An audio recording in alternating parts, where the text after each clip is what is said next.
All right. So good evening, everybody. We almost there. Review five. All right. Who is here with me?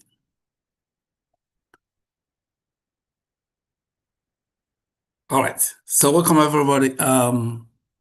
Big E, you're welcome. Dr. Sonia, IJ Okonkwo, iPhone should be Chinonyerem, Kevin, Mary.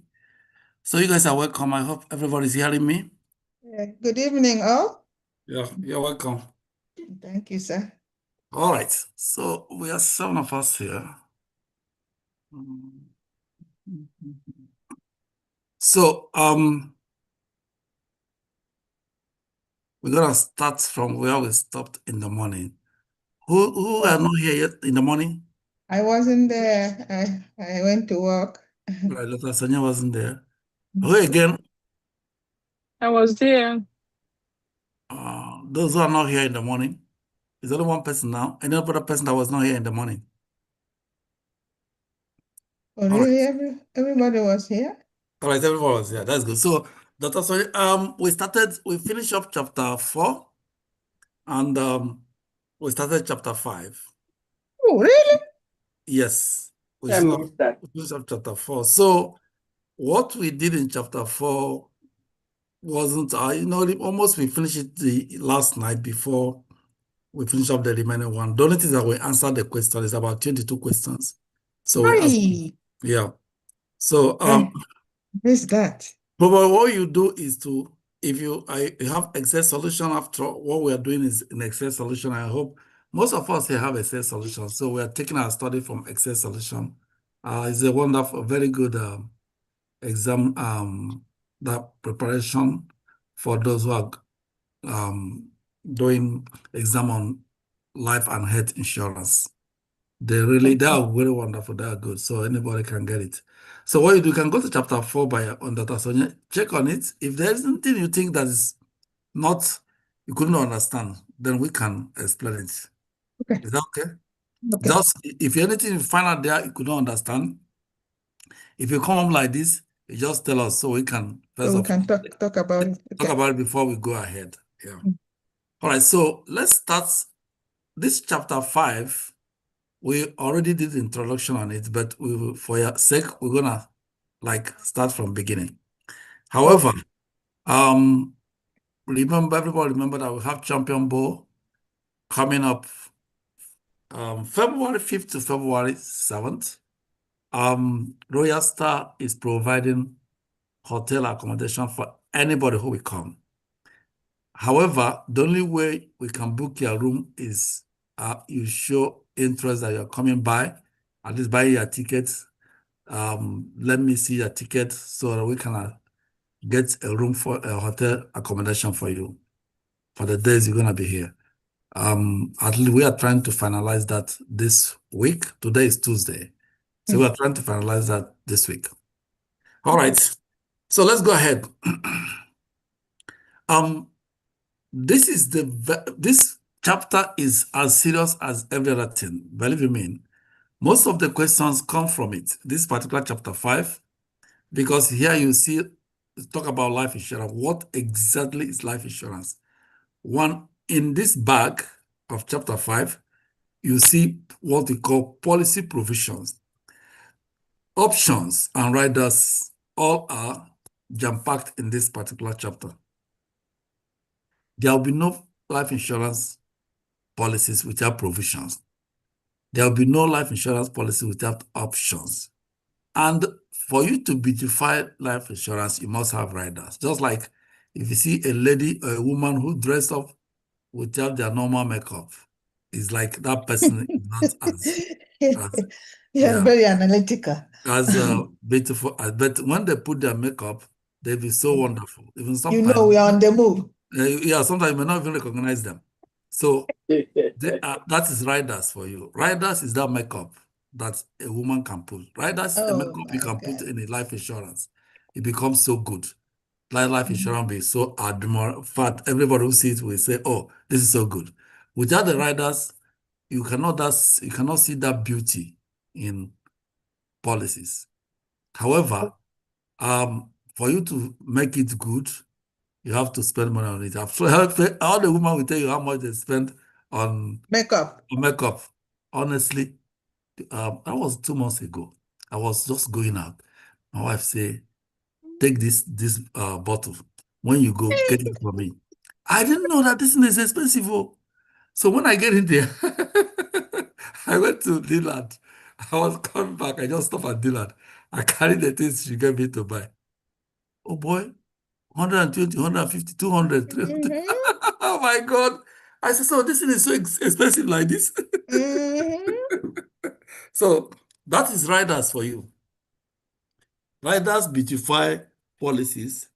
They make policies to look so good. So in this chapter, we're going to see everything that is so important for life insurance to be very, very good for everybody who wants it. Let me tell you something. In this particular chapter, you want to see that life insurance is not only what we think it is more than what we think it is. So let me tell you this scenario. Imagine that you wrote a policy. For some of us who have a life insurance policy, imagine that you wrote a policy. After 2 weeks, somebody bring a booklet. Can anybody tell me what that booklet is? After 2 weeks, they send you a booklet, either by mail or the agent bring it. Can anybody tell me what that booklet is? Booklet is a insurance policy for a free look period now for you to know whether Correct. you are accepting it or not. So that is the package. So if that thing come to you, inside booklet, that booklet is what we call the policy provisions, policy options, policy riders, if you decide to enter any of the riders. So today we're going to see what the makeup of that riders, the makeup provision, the makeup of policy options. So that is the introductory. That is exactly what this video is all about. So we're gonna go ahead now and start from the keywords. This is where we stopped in the morning. So we're gonna talk about the keywords. Of course, in every chapters, we make it a point of duty. The first thing we do is to go through the keywords. The keywords will help us to understand the chapter as we go through the content. When you buy a home, if you buy a home, if you want to transfer that home to some other person, you transfer the property to some other person, you can give that person the title of the home. Is that true? If you buy a home, you give the person the title of the home. If you buy a car, you want to transfer the car to somebody, you're going to give him also the title of the car. That shows that you have transferred the ownership to that person.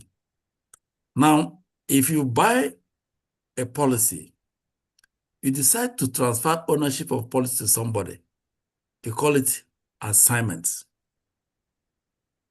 Assignments. The assignment is a proper word to use when you are transferring ownership from one person to another. Of policy, right? Yes. And remember, when you transfer ownership from one person to another, you are transferring all the rights to that person. So the absolute assignment means that you are totally, completely transferring all the right of that policy to the other person. That is what we call absolute assignment. In what situation can one transfer especially things like life insurance? Yeah, it's several situations. One of them is this. As you are now, you can buy policy for your daughter, for your granddaughter, for your grandson. Some people use it as a gift during marriage. Okay. After wedding, you are paying for this policy until that baby grows to the age of marriage. You now decide that that baby is getting married. After their marriage, you call them to your house peacefully, very peacefully. You bring out the certificate, that policy title. Now, you told them that, look, baby, I don't have anything to give you, but what I'm going to give you is what to represent you, what to make you, what to become somebody tomorrow. You bring out the policy, and give them. That should be one of the best gifts you can give to anybody. Okay. Moreover, that policy must have gotten a lot of cash values. You tell them that, look, inside this policy, you can begin to start your home. Which means in that policy, that baby can go to that policy, depending on how much the policy is and when you bought it, can confidently go to that policy and get money to pay for their mortgage, down payment for their mortgage. Or they can confidently go there. They don't need to go to bank. They don't need to go and take loan to buy a car. They can confidently go there and take some 30-something thousand to 40,000 to go and buy a brand new car. Instead of buying the car, they'll be paying interest to somebody who sits down in one air-conditioned room, turning his seat, charging you 10-point-something%. They can go to their policy, take $30,000, take $40,000, go and get a car. And if they like, they can be paying 2% interest to that car. If they're paying the 2%, who are they paying? They're paying the 2% to themselves. So that wherever the money comes out, it can still replace and be multiplying for them, compounding and multiplying for them. So you can, at that point, you cannot tell them that, look, I have been the owner of this policy for so years, and I've been paying for it. Now you're married, I'm transferring ownership to you. You give them the title, you call insurance company, say, look, I was the owner of this policy, and my daughter or my son was the insured. Today, my son or my daughter has grown up to be able to pay the policy. Now I've transferred the ownership to them. The insurance company will give you a paper you sign, send back to them, and that is it. You have transferred the ownership to them, meaning you do not have any right again to go to that policy to take, either to withdraw or to take a loan. So that policy belongs to them. That is a transfer. That is what we call absolute assignment. All right, is that okay? Yes. All right. So that we have discussed absolute assignment. Let's look at accidental death benefit. Remember benefit rider. Remember in one of the discussion we talked about AD and D, which means accidental death benefit insurance. So we can get it as a rider. Apart from as a policy, we can get it as a rider. The benefit of this rider is that if you buy a policy and you decide to put this rider on your policy, they're going to pay you additional sum of money to the beneficiary if the insured dies. Apart from the death benefit, there is additional money that be added to the first amount. In that way, the money, let's assume you buy a policy of 500,000 and you have this rider, accidental death benefit rider on it. If the person passes away, they're going to pay them double of that 500 or even triple, maybe either 1 million or 1.5 million if you have this accidental death benefit rider. Why? You said? I said, why? Yeah, because it's a rider. Remember, it doesn't come free. When you go to buy your makeup, does your makeup come free? No. Yeah, that's the truth. You pay money. So that's accidental. If you have this rider, anybody that have policy can ask for this rider. It will be added to your policy. But however, it's going to attract premium. A lot of premium. I don't know. It will maybe not be a lot of premium, but it attracts, at least you will not expect to pay the premium. There must be addition to that premium. It may not be much. It may not be much. So the good thing about it is that the death benefit will increase by double or triple of the original benefit. So that's what you should know. Whenever you see accidental death benefit rider, it increases the death benefit either by doubling it or tripling it if the insured dies. So that's accidental death benefit rider. Now, let's go to accelerated benefit rider. Accelerated benefit rider. So this is another rider, very important. In fact, this accelerated benefit rider is one of the rider that is making most of us today to buy life insurance, the accelerated benefit rider. So what does it mean? Some of us here that have a policy have this accelerated benefit rider. It comes in form of chronic or critical illness rider.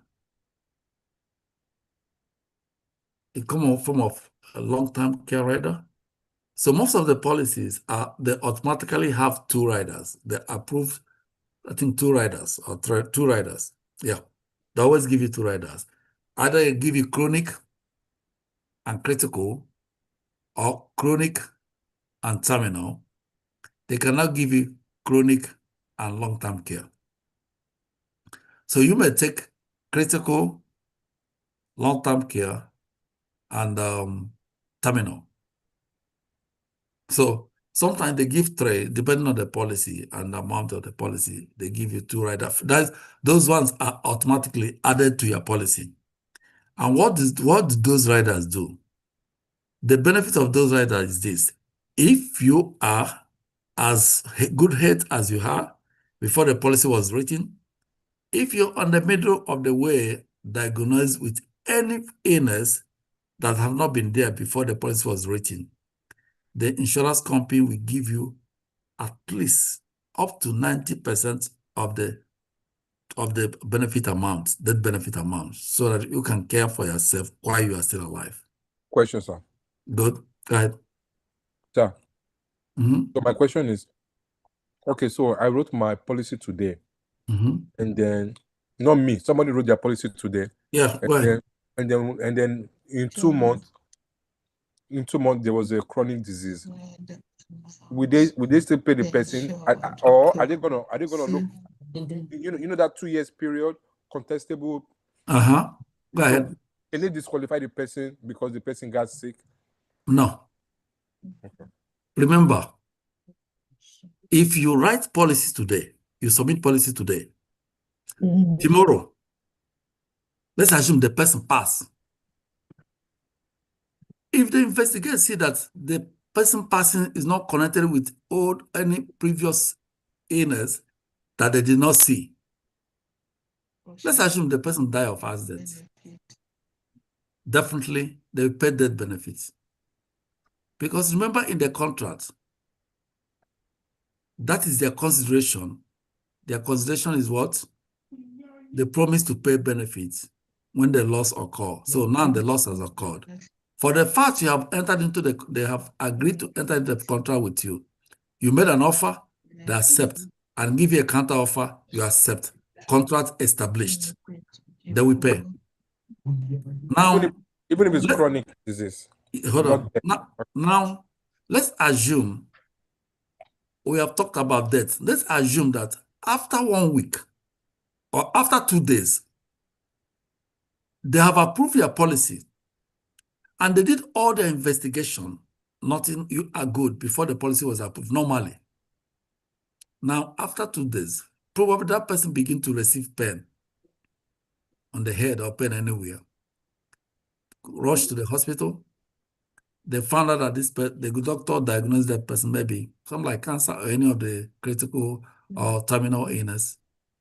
What the insurance company will do is to investigate whether such a thing exists before the policy, which they will investigate well. If they find out that such diagnosis was not existing before the policy, yes, they pay you up to 90% of the total amount of death benefit for you to take care of yourself. We had the experience, one of the policy we wrote, although that one has stayed close to 6 months to 1 year, is almost accepted. The lady, I've told the story always, the lady wrote policy of $1 million. So her friends, what I'm telling you is first-hand information, what we witnessed. The policy was written by Dr. Ruth, my wife. So after the lady wrote the policy of $1 million. She's a nurse. She's making money. True. She is single. She's not married. But her friends influenced her to reduce the policy. Instead of 1 million, she reduced to 500,000. She will reduce it to 500,000. So it's like after about that 1 year, the policy was, when all this thing was agreed on, the insurance company was notified and they reduced the policy to 500. She started her payment. Then it's not up to 6 months. This lady called Dr. Ruth, say, can that policy now be increased to 1 million? Back to 1 million as it was before. Of course, it's not easy. In insurance policy, you can decrease, but you cannot increase. For you to increase, you're going to write new policy. That's just the basic truth. The increase must be within that free look period. After that free look period, they will not allow you to increase. Instead of to increase, they'll tell you to write new policy. Of course, she was told that they will not increase it. But of course, your client said, try. You have to try. The insurance company refused. Said, no, they will not. She has to write new policy. However, we do not understand the intention of that. You understand? We don't understand why she won the $1 million back. So, you know what happened? When she tried to increase, they could not increase. We now told her to write a new policy. That's what the insurance company said. She wrote a new policy of 500. They declined her. After some months, she now called again that she was diagnosed with breast cancer. Are you following my story? Yes. So she was diagnosed with breast cancer. What I'm telling you is just a true story. So she called, said, look, she was diagnosed with breast cancer. She wants to file a claim. It was caring. The question is that can she be approved for that? Because there will be much investigation based on her counseling, want to increase, that kind of thing. They have raised an eyebrow on calls for investigation. So, of course, your client say what your client said to do, that's what you do. As far as you know, you are not committing any fraud. What you're doing is the right thing. You understand? It's their client's wish. So the claim was filed. So the insurance company have to take their time to go through the claim. Finally, they approve her and give her up to $350-something thousand, $340-something thousand. So the most important thing is that has the contract been signed? Is the contract now binding? But however, the discussion which I want everybody to have is this.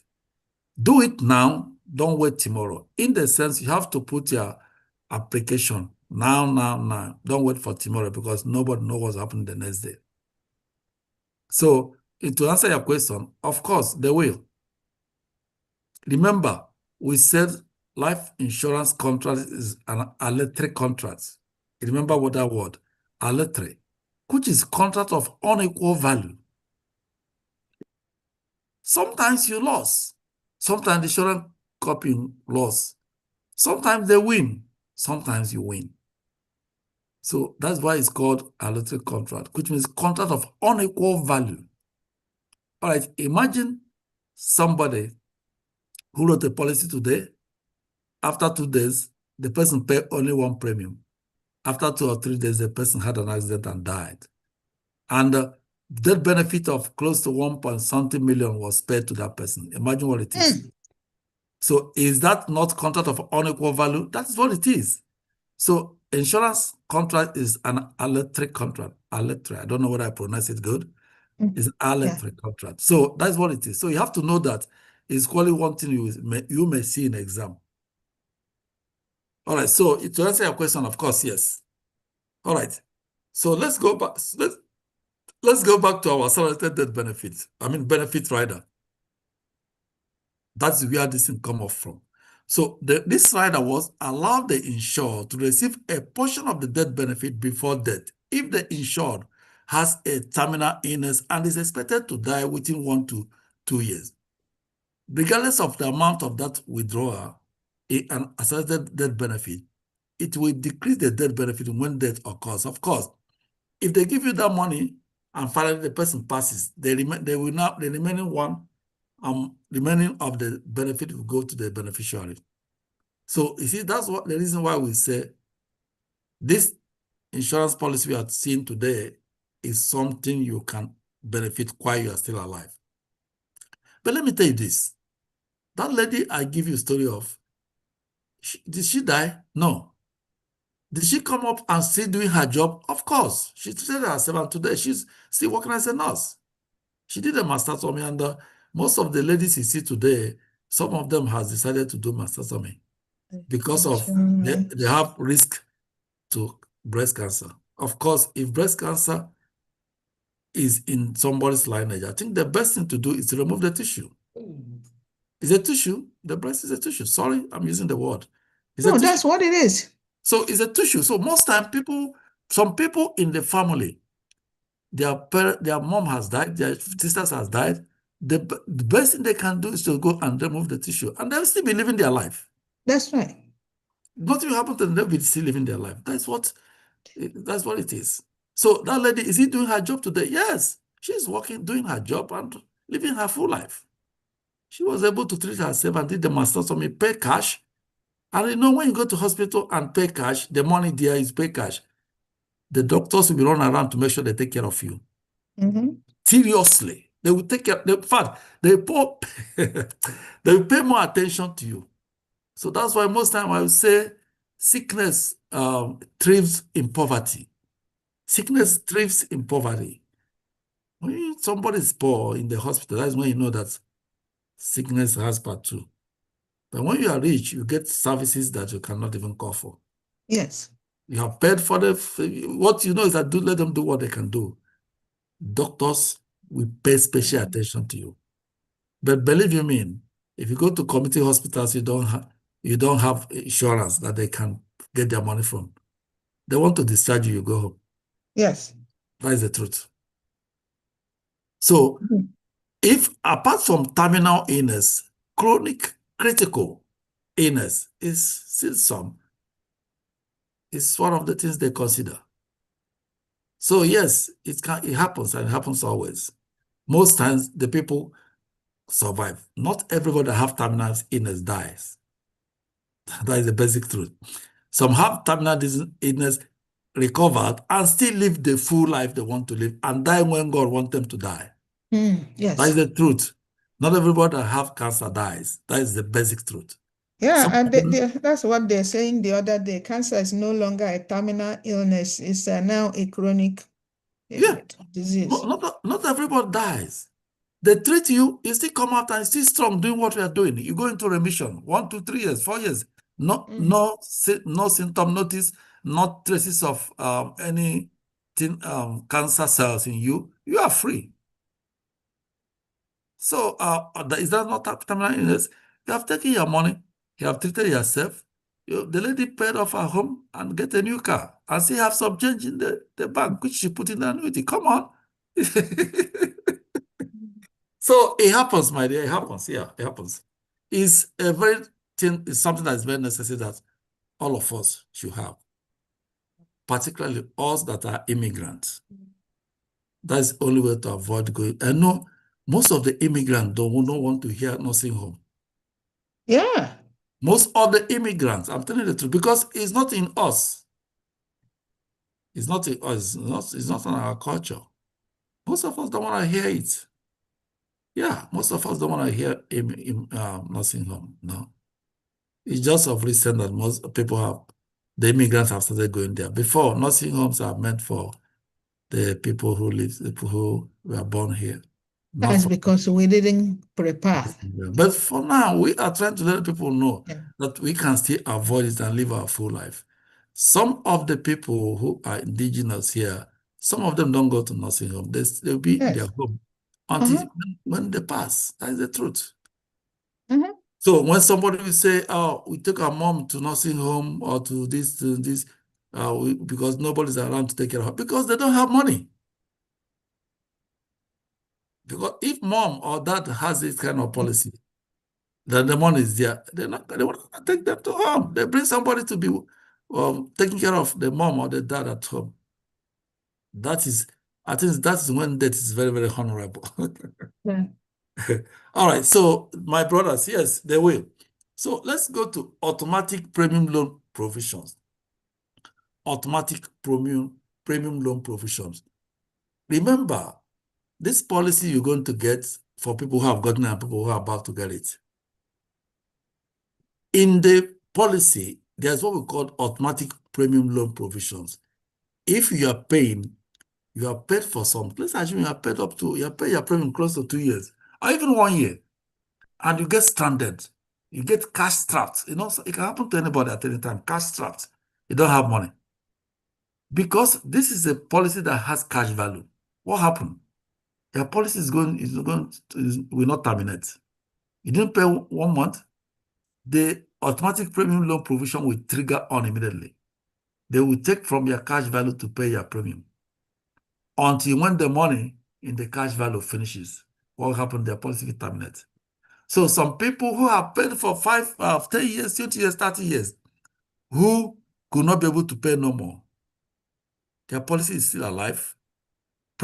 Automatic premium loan provision will trigger off, and they'll be paying the premium. The policy is still alive, still accumulating for them. They'll be paying until the time the cash value will finish. And sometimes, if you have paid enough, it will last you for 20, 30 years. And I don't think anybody has 60, 20, 30 years and still be alive. So that is it. That's automatic premium loan provision. This is a provision that allows the insurance company to deduct the overdue premium from an insurance cash value by the end of the grace period if a payment is missed on a life policy. This can only happen in what? In policy with cash value. It cannot happen in term insurance because term insurance does not have what? Cash value. So it's only happen in policy with cash value. All this we are saying is most importantly attached to policy with cash value. So when you cannot be able to pay and you have passed that 1 month grace period, remember the grace periods, it exists in life insurance, it exists in everything we do. Or even the bills we are paying at home, if you cannot pay, not that day, you did not pay, they will not cut your light that day. If your bill is due today, you do not pay it, they may give you another 5 days to pay. Then if you do not pay, they will now come and do whatever they want to do. So that 5 days extra they give is what we call grace period. But in life insurance, the grace period is what? Some states say 1 month, some say 30 days, some say 31 days. So it's your duty to find out from your state the grace period for your state. Please find out. It's very, very important.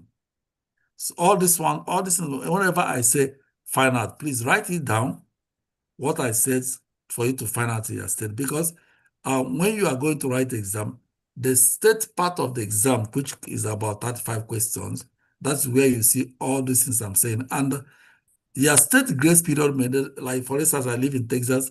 Texas grace period may not be the same with people who live in Florida, may not be the same with people who live in New York or Maryland. So every state have grace period. Some will adopt the national grace period, which is 30 days. So for now, Texas is 30 days grace period. That is, after 30 days, you did not pay. Then if you have a policy, life insurance policy with grace, with cash value, the automatic premium loan provision will trigger off. So that is it. So again, when you now begin to pay, it will stop. You can't automatically take up from where you stopped. Then the automatic premium loan provision will stop. All right. Cash surrender option. Remember, when you have a policy with cash value, and you decide that, oh, I don't want to have this policy again, you surrender your policy. Now, the insurance company will receive your notice that you don't want the policy again. You're surrendering the policy. You're terminating. They're going to pay you your cash value. Cash value, remember we said, is part of the premium. Is the what they give you back after payment of the premium. We discussed that premium paid will be channeled to different areas. One of the area is for administrative purposes. Secondly, for claim payments, reserves. Thirdly, they use the premium, put some as a cash value. They put some of the premium for your commissions. So the premium is channeled to different areas. So that is why in life insurance policy with cash value, you do not have return of premium rider. You only have it in what? Term insurance. In term insurance. Yes. So that's the only reason.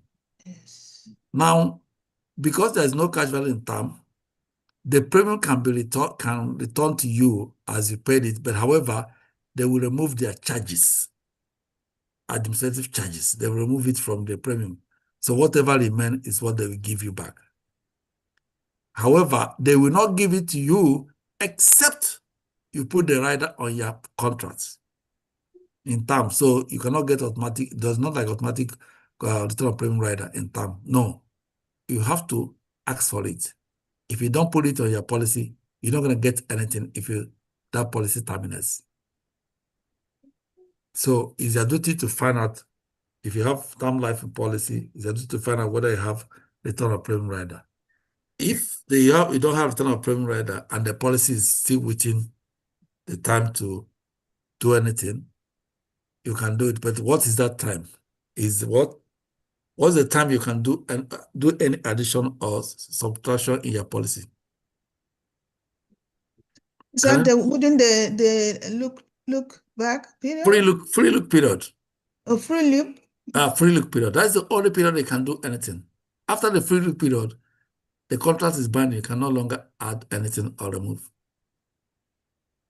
So remember, the free look period is a counter offer they made back to you to see what the one that they say within 7 days or something. Yeah, free look period is 10 days.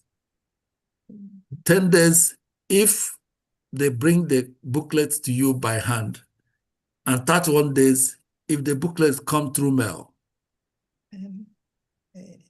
So 10 days if by hand, if they deliver the booklet, that is the insurance booklet. If they deliver it to you by hand, free look period is 10 days. Now, if they mail the booklet, you receive the booklet on mail, the free look period is 31 days. All right, so let's go to collateral assignment. Collateral assignments is what an assignment. Remember what we said is assignment. Assignment is transfer of ownership to another person. Absolute assignment means that totally have transferred everything on that policy, the benefit, the right, totally transferred to that person. Then let's look at collateral assignment. This is an assignment of a policy to a creditor as security for a debt. What does that tell you? You can use your policy to borrow money. So your policy can serve as a collateral. Of course, all of us know what collateral is. What you deposit. So it's a collateral, something you use to borrow, you present before you borrow money. In fact, just like I said before that if somebody transfer policy to the daughter or the son when they wed, I said they go there and take money to buy or buy a home. Before you can go and borrow money here, you have to present something. That thing you present that represents you is what we call collateral. Forget the one they give you when you are buying home. Of course, they know that you must pay. And if you don't pay, they'll come and repossess their home. So that's why they will not tell you to go and bring collateral. If not, they will tell you to go and bring so person, show us what you have. But because they know this one, you don't have it until you pay off the home finished. Any month you did not pay, twice did not pay, they put my possession. Repossession, they will come and repossess their home. So that's why go to Africa now, go to my country, Nigeria, and ask for you want to get a loan. They will tell you to go and bring the grandmama that have died since.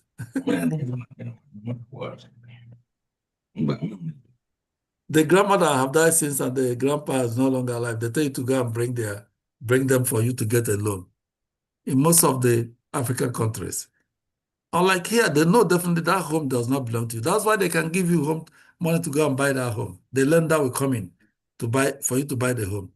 They know that as far they will be gaining. If you could not pay, they'll come and take their home back. You can walk into car lot today and buy a car and carry a car and drive out. It thought if there is not structured that way, they will give you that car. You're gonna bring collateral before you buy that car. But they know that tomorrow, if you refuse to pay or if you do not have money to pay, they'll come back and get your money. And whatever money has paid before, we go. They're not gonna refund it to you. So you see them the loss.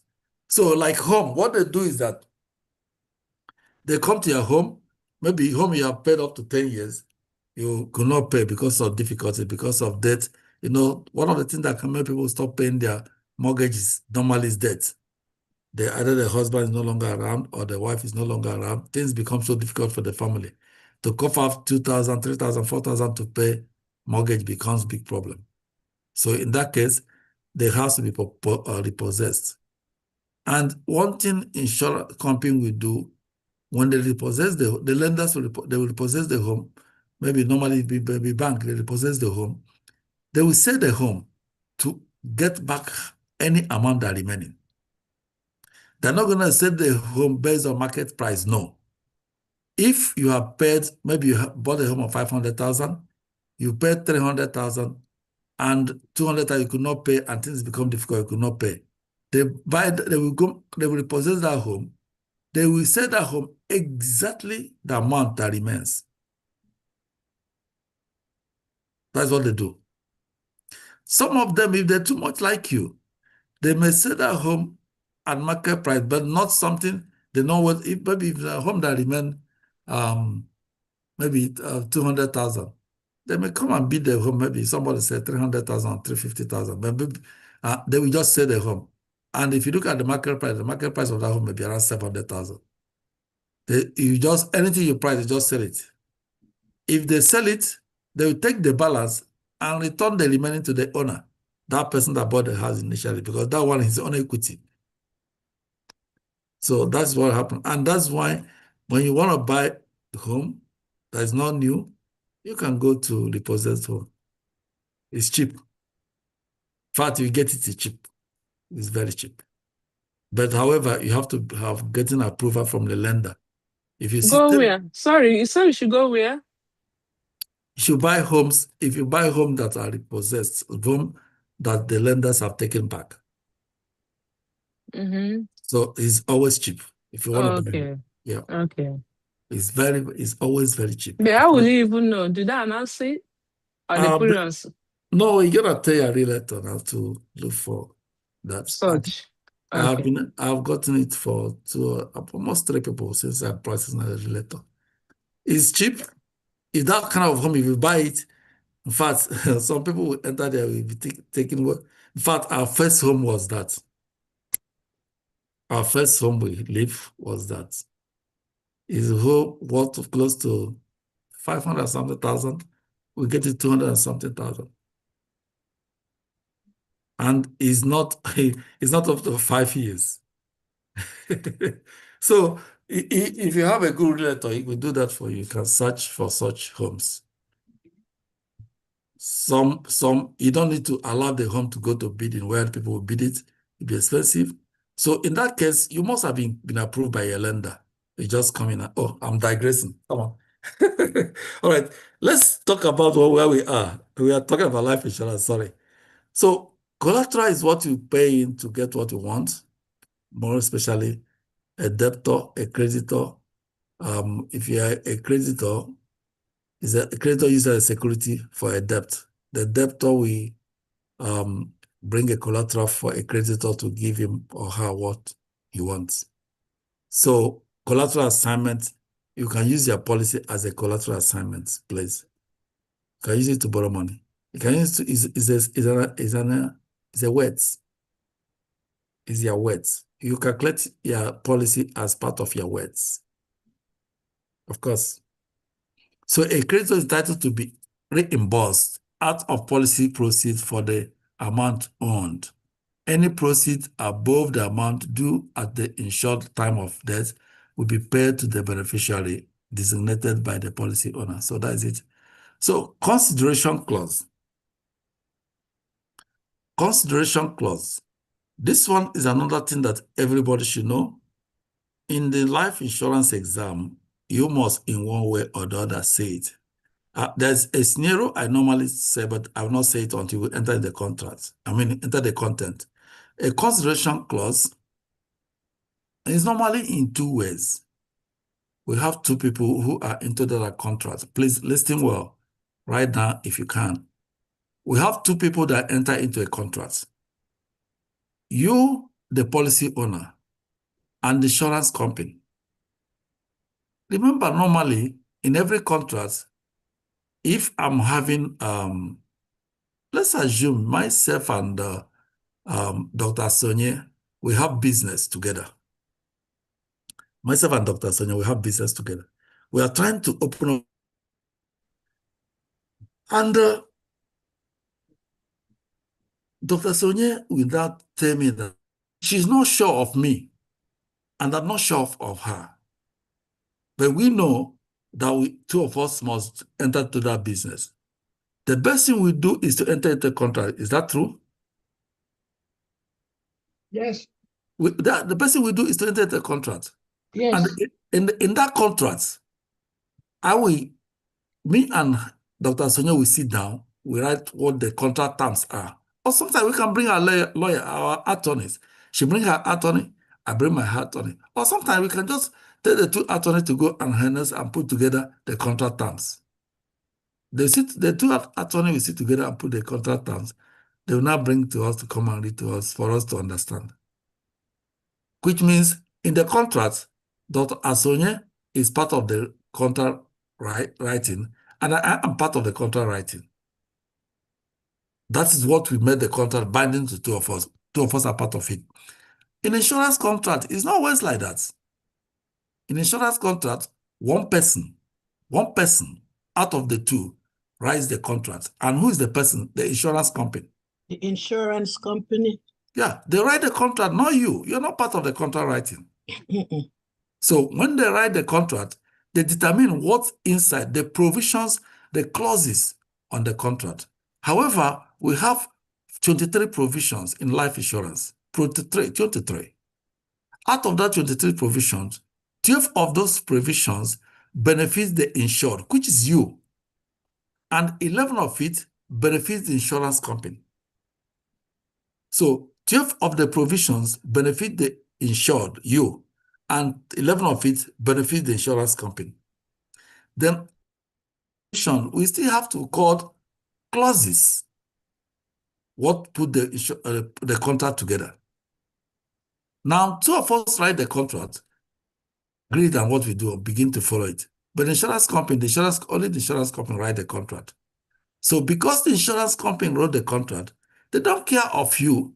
They don't want to know what you are. They don't want to know whether you want it or not.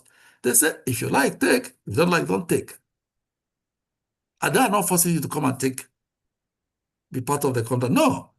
They wrote the contract and put it there. Say, if you like, take. If you don't like, don't take. It's not their business. So in insurance contract, we call it the contract of adhesion. Contract of adhesion. It is contract of adhesion is stamped as either you leave it or you take it. So in exam, you may see contract of adhesion. It means either you take it or you leave it. That is what insurance. So now, in that contract, there's what we call consideration clause. We're not talking about the provisions now. We're talking about the clause. There's what we call consideration clause. Those clauses are what make up the contract. And the insurance company had their own consideration clause.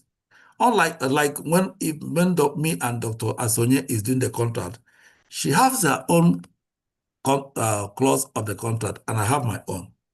So now in the insurance company have their own consideration clause. And you, in as much as you do not follow to write the contract, you have your own consideration clause. So the consideration clause on the part of the insurance company can also be called insuring clause.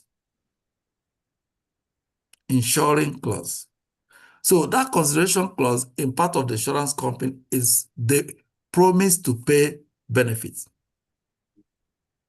Promise to pay benefits.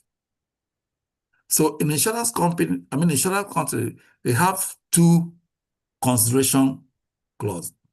The consideration clause in part of the insurance company and the consideration clause in part of the policy owner or the applicant. So the consideration clause in part of the applicant is what? The application you submitted and the initial premium. That is the consideration clause on the part of the applicants. And the application can also be called statement. So when you hear of consideration clause, it's in two parts.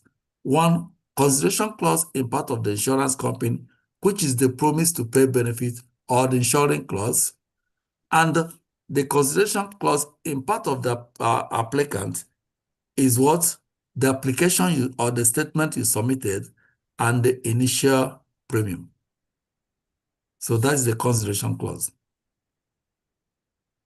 So you have to know it this way so that in the exam, you'll be able to answer it. Definitely, definitely. So that's why I told you that this chapter is packed. If you see people who have taken this exam before, they will tell you that the section that have this policy provision, options and riders is a lot of question on it. A lot of question on it. So I want everybody, if you don't understand any of them, I volunteer to repeat until everybody get it. So we have talked about the consideration clause. Let's go to dependent riders. Remember what I said riders are? They're just like pancake. So as is beautified the policy, it's not mandatory that you must have rider. You can have policy without a rider. But however, if you want to make that policy to look beneficial to you, you add rider. You can have policy without rider. You just put those riders that are in there automatically in the policy. You can use it. But if you decide more to make that your policy looks more better, more beneficial to you, you can add more rider to there. Just like accidental death benefit rider, where you can get the death benefit tripled or doubled when the insured dies. So dependent rider may be added as an additional other insured through the use of dependent rider. Other insured riders are typically used for spouse and children. If you have a dependent, you can put a rider on it. That rider may use to benefit the dependent. Dependent, of course, everyone knows who dependent is. So if you have a dependent, equally your child is a dependent. Your spouse can be your dependent. You can put a dependent rider on them. Dividend options. Remember, everybody here knows that we have two types of insurance company. I'm not talking about types of insurance. I'm saying two types of insurance company that gives out issued policies. Two types of insurance company. We call them the mutual company and the stock company. So we normally say the mutual company sells participating policy and the stock company says non-participating policy. Now, the dividend option are the options you see on the mutual company. It's an option that the policy owner has when receiving a dividend payment from an insurance policy. Options include cash, reduced premium, accumulated interest, paid up addition, or 1-year term insurance. So let me tell you one thing. If you have policy, of course, some of us who have policy here, either you have it with stock company or you have it with mutual company. So if you write a policy with mutual company, you are following them to share the profit. And that profit is called You share the profit in the form of dividends. So that dividends, you have so many options you can use the dividend for. Remember, that dividend, there is no tax, is tax-free. Dividends is tax-free. But if your policy have turned to MEC, dividends is no longer tax-free. You'll be taxed on dividend. If your policy is MEC, please, I spoke about MEC yesterday and I spoke about MEC this morning too. So dividend is what? Is a profit paid to you from the insurance company in which you have policy with. That is mutual companies, mutual insurance company. They are the company that can give you dividend. Dividend is after the whole year, the profit they made, they share the profit to their policy holders as dividends. So therefore, what it means now is that if you have a policy in mutual company, apart from the cash value you are receiving for your policy, the gain, you are also entitled to receive dividends. If the insurance company makes profit in every year, like as the year ended, so those who have policy in mutual companies, and if their company has made good money, they'll do what? They pay dividends to you as a policy owner. Not only that they pay you dividend, they you as a policy owner also have right to participate in voting the directors. So you have a voting right. So the dividend option is that money they pay you from in form of a profit. Is the profit they pay you in form of dividend. So you have several options you can use that dividend. That's what they wrote here. That dividend the company pay you as the policy owner in their company, insurance company. You can use it. You can say, give me the money as a cash. You can say, use it to pay my premium or use it to reduce my premium. You can say, no, I don't want to use it to pay premium. Please, can you accumulate it for me? In that way, it can accumulate interest. When you are accumulating your dividend, it can equally accumulate interest. And when that dividend accumulates interest, you're going to pay tax on the interest. Or you can say, I don't want to accumulate my dividend. Please, can you use it? Can you use it to what? To buy more insurance policy for me. In that way, you can use it to buy 1 year term insurance, or you can use it to buy term insurance. So you can see, you have seen 4 ways you can use the dividend. You can accumulate it as cash. You can use it to pay premium. You can use it to accumulate it. You can take it as a cash, accumulate it, and that way you can get interest on the accumulation.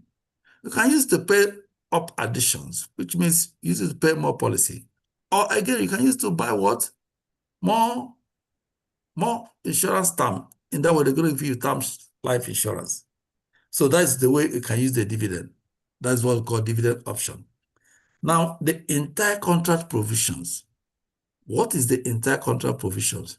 Remember, when you guys write that contract, or you and the insurance company wrote the contract, that contract is not binding until there's a counter offer, until the counter offer is accepted. Except there is no counter offer, then the contract is binding, at least until premium are paid.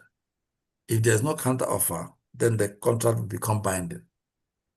And when the contract is binding, the entirety of the contract provision means that the insurance policy itself, the policy itself, including any riders, endorsements, amendments, and the application comprises the entire contract between all parties. So please, I want you to know this. If you have a pen, write it. What makes up the insurance entire contract of insurance? What made up the entire contract provisions? 1, the contract itself, the policy itself, including any riders, if there's any rider in that policy, endorsement, or you call it amendments you made on the contract, and the applications. These 4 or 5 things comprises the entire contract between all parties. You're going to see it in exam. Sure. What makes up the entire contract? Now, the free look period, I've said so many things about free look period, is the period that the policy owner is permitted a certain number of days once the policy is delivered to examine the policy and return it for refund or to continue. If there is a refund, means that he did not accept it, or the policy continues if he accepts it. Now the contract will be said to be binding. The grace period is the period you stay without, if your payment is due and did not pay, the period you stay before the policy is terminated is what we call the grace period. The grace periods of each state differ from one another. For Texas, it's 30 days. I mean, 30 or 31 days, yes, for Texas. So every other state knows their grace period. So find your state, the grace period for your state. All right, so we have finished with the terms. We are going deep into the content to look at the context. So just like I said before, please pay attention. Anything you do not understand, it's better we discuss it now. There is no shame. I keep on saying it. All of us are adults. If you believe me, if you read this exam on your own, you will pass. So the essence why we all are gathered here is not because we don't know it, not because we cannot pass if we leave it alone. But however, we just come here to make it interactive so that you can somehow memorize our discussion. When you go to the hall, you remember it. Believe me, some people who have written the exam pass. Some of them will say when they enter the hall, it's like they are hearing my voice. Because what I'm saying now, some of them is what you see verbatim. Yes, that's the truth. So why we are here is to make it interactive. So the more you contribute, the more fun it becomes, and the more people understand. When you contribute, when you say something, you know it. So that's why I encourage everybody to contribute. So you say this last statement, what makes up the entire policy what? Entire policy contract. Huh?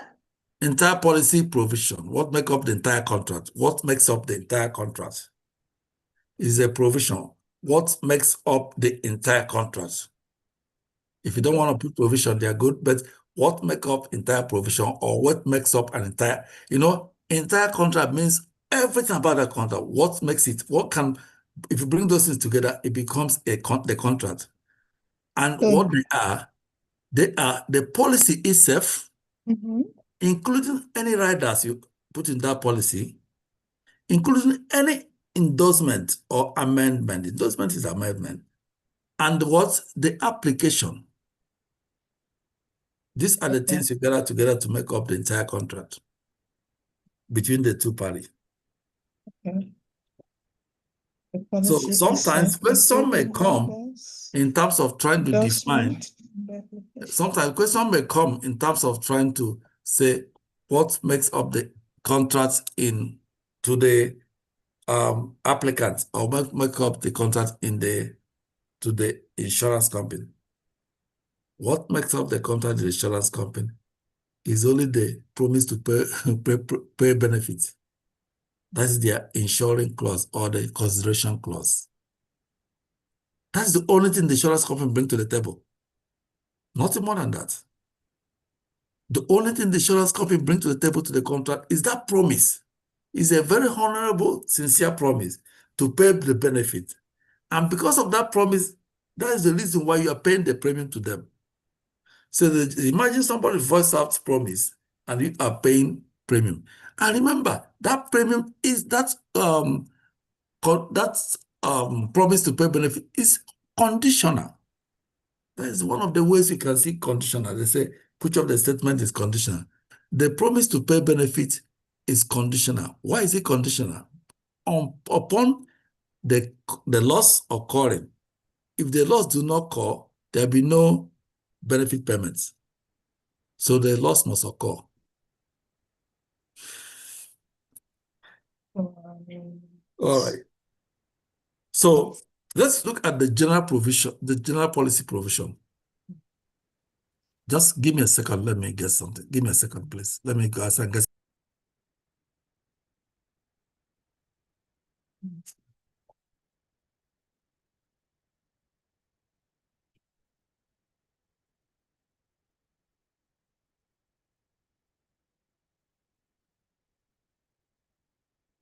Okay.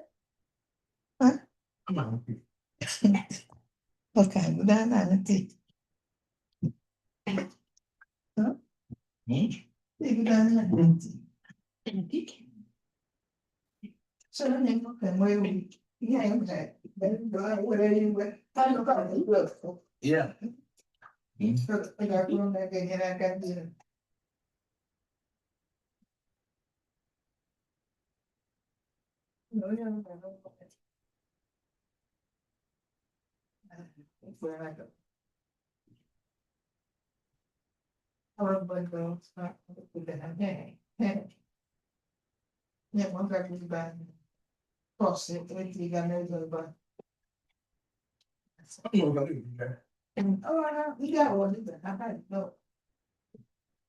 Okay. That's what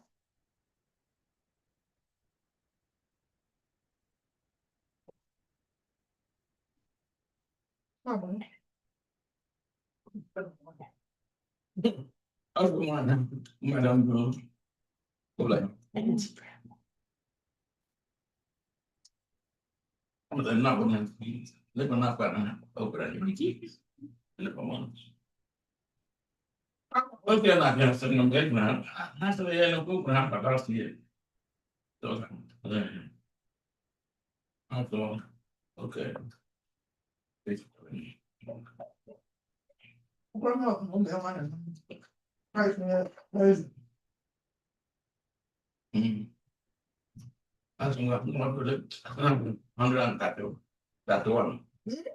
131.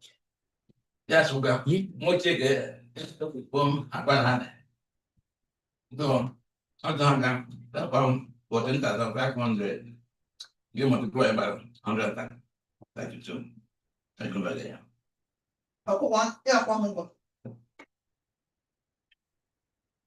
Saya mau ikut ni. Mau ganti apa yang ada ini. Mungkin terus tunggu aja. Mungkin terus tunggu aja. Semua tak hanya ni. Betul hanya itu. Betul pun aku kau. The law.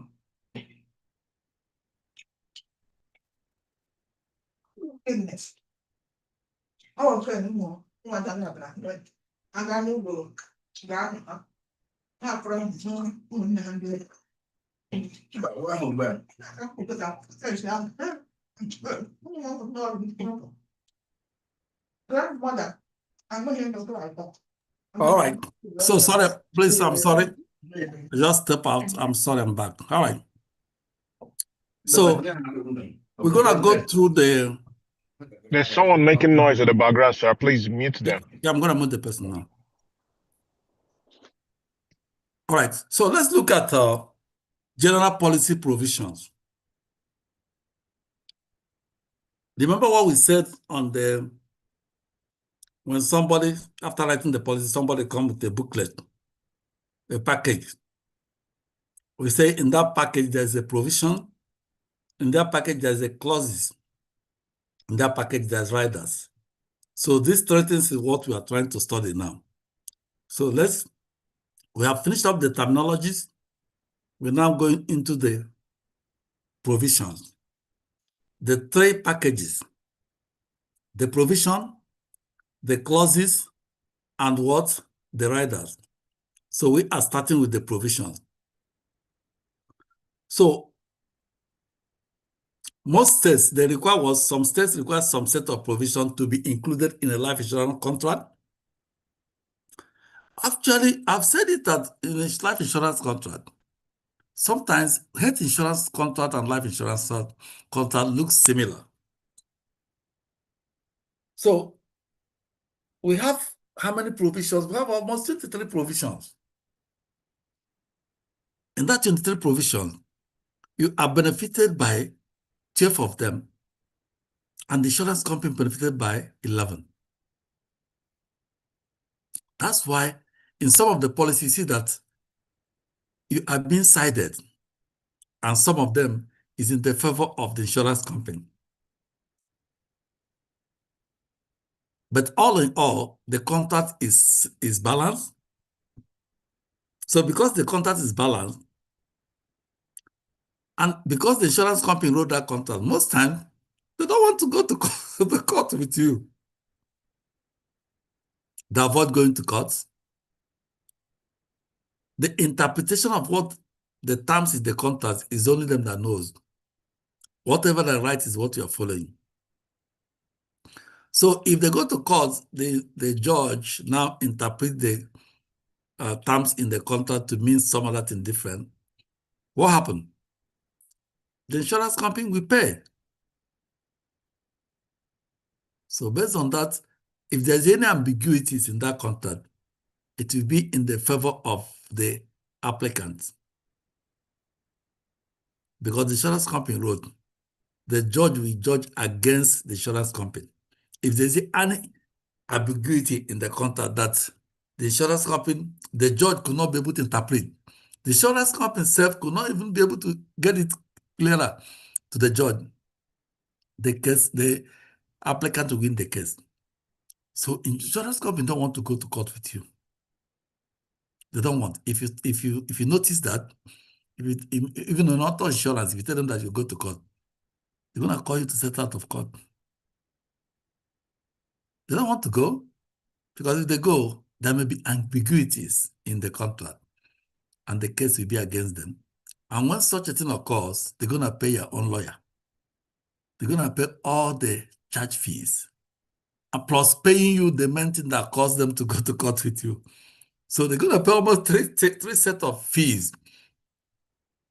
So based on that, they don't want to do that. They want you to settle out of court. They settle everything and move ahead. They try to avoid it, because they see there may be ambiguities because they wrote the contract by themselves. So one of the provisions give you that right for you to benefit. There's a law court. If there's ambiguities, it's a provision. We're gonna see it as we move ahead. So there is always a standard or usual provisions that are almost identical in wording, regardless of what the insurance company or the local where the policy is issued. So most states require the same set of provisions to be included in life insurance contract. Some of them are standard or usual provisions. Some of them look very identical, of course. So the provisions that rules your own state may not be the same provision that rules my state. But however, the provisions in life insurance standard insurance are standard. Whether it's in Maryland, whether it's in Texas or Florida, it's always standard. And they are very, very usually similar and same. That's the more reason why you are here. People from different states are here studying the same thing for the same exam. They now say, all right, to give you the leverage, restudy your own state, and you must answer 35 questions from your own state. And the remaining 110 questions, you have to be the standard, which is the national. So these standard provisions found in all life insurance policies, identical, the duties, obligations, and rights of the parties to the contract. The provision may also be referred to as a policy clause. So have you seen a policy clause? We're coming, remember, it's three things on that package: the provision, the clause, and the riders. So we are treating the provision before the clause. So in general, provisions are intended to protect the policy owner. And the clause will be intended to protect what? The insurance company. So today, now that we have said this, begin now to monitor when we see provision. You see that provisions are in favor to the policy owner, the insured. And when we see clause, you see that clause is in favor of the insurance company, just from now to monitor as we move ahead. Most of the policy conventions we see today, you see that at least greater percentage of them favors the policy owner, which is you. And when you see clauses, see that clauses are favoring the insurance company. Most often in health insurance contract, you see that the 23 provision, 12 of them are in favor of the policy owner, and 11 of them are in favor of the insurance company. We say the insurance company benefit 11 and the insured benefit 12. So here are the provisions you see here. We favor the policy owner, and the clauses we favor the insurance company. So let's see the first provision, the intercontract provision. The intercontract provision clause or the intercontract clause or provision is found at the beginning of the policy and said that the intercontract consists of all included in the policy document. So you can see that the intercontract provision is concerns both the insured, the policy owner, and the insurer, which is the insurance company. That's why they call it intercontract clause or provision. It's for the two. It's favoring both the insurance company and the insured or the policy owner. So it's found always when you get a booklet. If you open your booklet, you will see the entire contract provision. You will see it there. And it favors who? You, and it favors equally the insurance company. Because it's entire contract provision or clause is always at the beginning of the document. If you see the document, if you have a policy, after we finish, bring out your policy booklet. Check the first page. You will see the provisions. So they attached a copy of the original application. At that provision, when you open it, the first thing you see is a copy of the original provision, application you wrote, and any attached riders or endorsements. So these are the three things you will see on that provisions, which is the entire contract. The application, any attached riders or endorsement. Nothing may be what? Incorporated by reference, meaning that the policy cannot refer to any outside document as being part of the contract. Therefore, what? The insurer cannot deny a claim in the future by stating that it did not provide the policy owner with the entire contract. So is it the reason why they give you the booklet? In the booklet contain everything. So the insurance company will not deny anything tomorrow because everything is stated there black and white, whether in their favor or not in their favor. It's stated there. So that is why that single promise they made, which is the only thing they bring to the table to the contract, is mandatory upon them to fulfill it, whatever happened.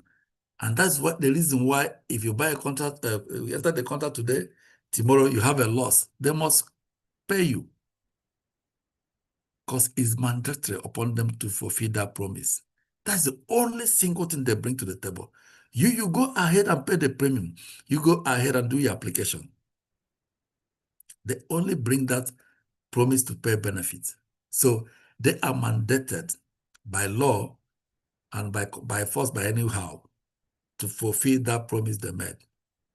As far as you did not commit fraud, as far as they did not find anything that is not supposed to be on the contract, and of course, when they give you back that booklet, means that they have agreed to all the terms in the contract, they have agreed to your statement, they've agreed to all the things you fill. Remember, when you fill your application in a life insurance contract, it is regarded as a representation. Please remember that word. I just remembered it now. That application you are filling, you're not just filling it as you are filling application. Those things you wrote there, they are regarded as your own representation. Why is it called representation? They are called representation because that indirectly or directly, they are not your word. Those things you put there are the statement from you that you think, to the best of your knowledge, is correct. To the best of your knowledge, those statements or representation is correct. However, can you see anything not correct in that application? Of course, yes. Who guarantee you that all the thing you wrote there is correct? You cannot guarantee this representation. It's a statement you made, a representation you did to the best of your knowledge. Is that telling you that you should lie in your contract? No. You must state the fact as it is. If you lie, the insurance company find out, they're going to do what?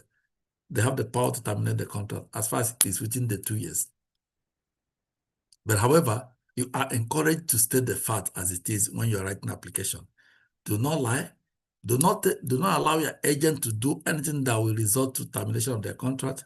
Because remember, when your contract is terminated, most times you are at loss. That's why I see those people who say, who at a point, maybe one of their friends will convince them to go and terminate their policy, cancel their policy. They will mumuli, I don't know how to use that word. They just go and cancel the policy. When you cancel the policy, you may not have a return of premium rider there. You lost all the money. So who lose the money is you. So canceling of policy is not the best thing to do. It's not the best thing to do. And don't, as an agent, don't tell anybody to cancel policy. So therefore, the insurance company cannot deny any claim in the future by stating that it did not provide the policy owner with the entire contract. So the entire contract was given you in that booklet.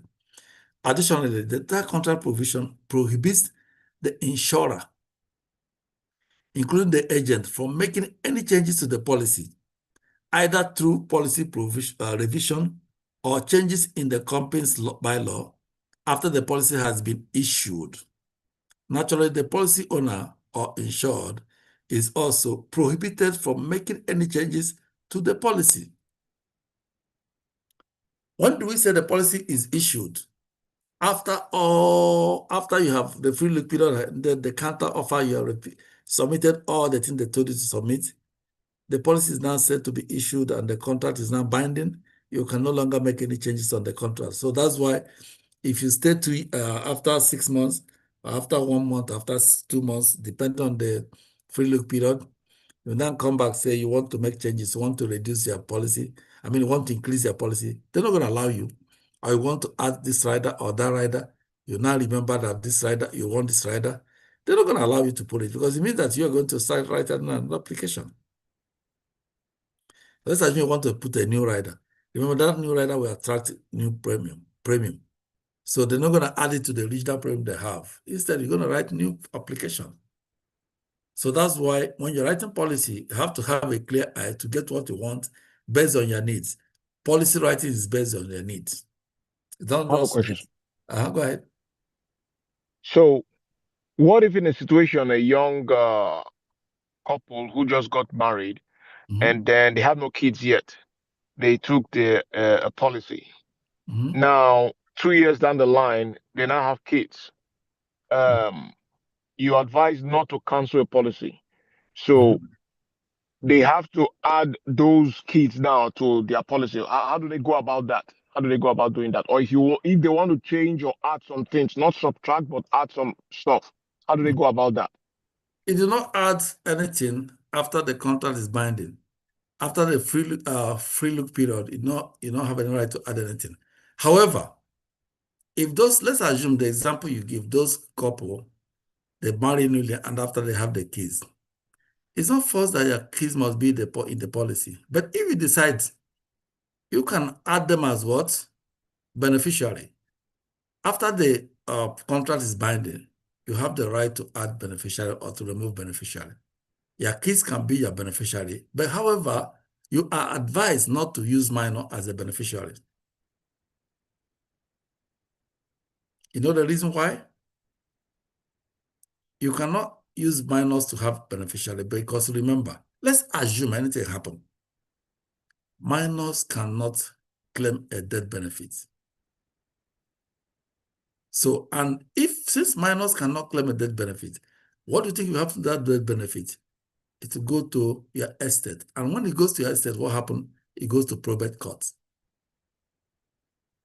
So even if those couple, the new couples, they finally have kids, the greatest thing they can do is to put policy on those kids, and they become the policy owner. They just put policy on those kids. The one you have with the couples, the two couples have, they leave it like that. When those kids turn up to 15, depending on the state where you are, 18 years, you add them as a beneficiary. You don't need to add the kids on your policy. They are not policy owner. The only thing they can be, if they are your children, the only thing they can be is your beneficiary, of which you can add their name at any time. But as minors, you are advised, not that you cannot do that, but you are advised not to put them as their beneficiary. Most importantly, putting them as the primary or secondary beneficiary is not right. People do it, but it's not right. Is that you are advised not to do that, because in case nobody knows tomorrow, anything can happen. What you are trying to do is to avoid the benefits, the death benefit going to estate en route to probate court. You don't want to do that. You don't want that. Originally, life insurance policy benefits are not supposed to go to estate, but when there is nobody to claim it, so if you bring a minor as a beneficiary, it's assumed as if there is no person to take it, and all those things are contract. So they will not say, oh, because they are children, let somebody come and represent them. No. They are minor, specifically is in the clause. They are minors. If you add them, nobody stops from adding them, but what can be the consequences? They cannot come up to make a claim. No. Remember, they cannot sign. And they sign, they did not sign it with their clear mind. They can sign since today, tomorrow, when they turn 18, they say they didn't do it with their clear eye. So does that answer your question? Yes, it does, sir. Thank you. All right, you're welcome. So let's look at, I don't want us to be reading, we're going to read the most important ones ago. So the following is an example, actual entire contract. What comprises the entire, you may see this in our exam, please. They may appear in life insurance policy. All right. The insurer has issued the policy in consideration of the application and payment of the premium. A copy of the application is what attached and is part of the policy. The policy with the application makes up the entire contract. The policy with the application makes up the entire contract. All statements made by or for the insured will be considered representation rather than warranties, please. All statements you make in the application is considered representation. They are not warranty. You will see this in exam. They can never be warranty. You know what? If you say this is a warrant, even your name, to spell your name, you cannot guarantee that their name is correct. Somebody who does not speak English well, who speaks French, a Frenchman can come and make another spelling that represents your name. Meanwhile, you spell it in English. You that is not know, you read it, you can't even be able to read it. So you cannot say your name is correct. If you say it's 100% correct, it means that you are is a warranty. So the statement on your policy, the statement made on your application is considered to be representation, and they are not warranties. So because those statements, you make it to the best of your knowledge. If there's any mistake thereof, you have already said that this statement, statement on the application is a representation, and you have made it to the best of your knowledge. You are not liable to have lied. So does that mean that you're going to make lie? If you do it, it becomes a fraud. So the insurer will not use any statement in defense of claim unless it is made in the application and a copy of the application is attached to the policy when issued. Remember, after writing the application, Another time you can talk about the application is when a claim is being made on the application. And whatever you write on the application is what you use to make the claim for the benefit. So therefore, there should be a representation and not a warranty. So what does the clause do? The clause does not prevent a mutual agreed change to the policy if it expressly provide a mechanism for modifying the contract after there has been issued. So changes will only be made in insurance contract. Changes made to the insurance contract are referred to as an endorsement, riders, or amendment. And such amendment normally come within the free look period. The period they give you to go through the contract and see whether you can make any changes before the contract becomes binding. You remember? The 10 days and the 30 days. The 10 days when the policy booklet was brought to you by the agents or the insurance company, they brought it to your home. It's 10 days, free look period. 30 days when the policy is mailed to you. So these are the things you have to know. You may see it in the exam. So changes can be made if the two people are agreed, which is the insurance company and you, the policy owner. Two of them agree to a particular change, then changes can be affected. But if they do not agree, do you think changes can be made? No. So in such cases, changes, if they agree to changes, it becomes an amendment or endorsement. All right. So let's look at execution clause. So execution clause states that the insurance contract will be executed when both parties, the insurer and the policy owner, have what satisfied the condition of the contract. In other words, when both parties have fulfilled their own responsibility, the contract will be executed. What are the responsibilities these two parties have? The insurance company and the policy owner. What is their responsibility for the contract to be executed? Anybody?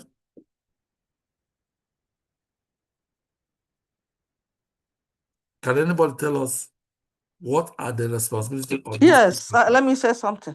Mm-hmm. The execution on the part of the insurance is for them to pay the claim if there's any loss. The promise to pay benefits. A promise to pay benefits. Is always use the word always benefits. Okay, always to pay the benefit if there is a loss. Then on the part of the insured is for them to pay the premium. That's the execution. And the application. And the application, yes. Now the contract is executed.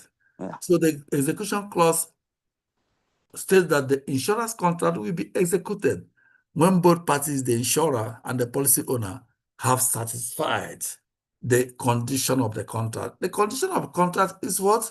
They promise to pay benefit. And what? On the side of the policy owner, the application and the initial premium, of which we can say execution clause states that the insurance contract will be executed when both parties has fulfilled their own different consideration clause. It can be that way. So in that way, if they ask you that question, you'll be looking left and right. Meanwhile, it's the same thing. It's the same thing. You understand? If you don't understand that, what they will do, condition of the contract. The condition of the contract is the consideration clause on the two sides. If they fulfill it, now you can say the contract could be executed. They become execution clause. So modification provision. This provision now, if they want to modify anything, if at all they will modify it, if at all the insurance company will modify anything on their contract, they must notify you. And you have to agree for them to open up anything they want to modify. However, Do they formally beg you for the modification? Does the insurance company, to defend themselves, will just write you a letter? But they must notify you. They write you a letter and make the changes. Just like if you have a contract with mutual company and the year ends, there is no profit, there is a loss. If there is a loss, the insurance company will say, oh, if the loss is too much that they cannot bear, the insurance company will write all the policy owner, oh, because of the loss, we're going to add $5 to the premium you are paying. So if you are paying premium of $10, you're going to be $15. They're going to add $5. Can they just charge you without telling you no? They must ask for it, and you will approve it.